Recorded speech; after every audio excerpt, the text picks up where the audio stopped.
From time to time, the Crestron control system may become unresponsive.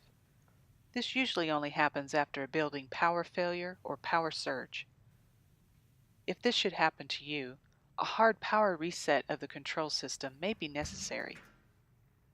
Open the instructor cart door and locate the power control module at the top. Open the protector door and press the power button to shut down the entire system. That includes the instructor PC. Let it set for a few seconds, then press the power button again to power the system back on.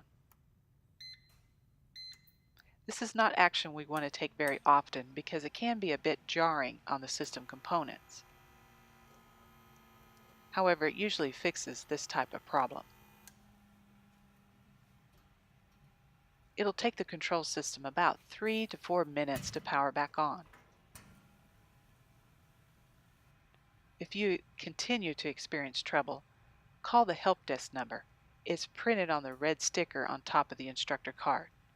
It's important to communicate these issues to the help desk so technicians can maintain the equipment.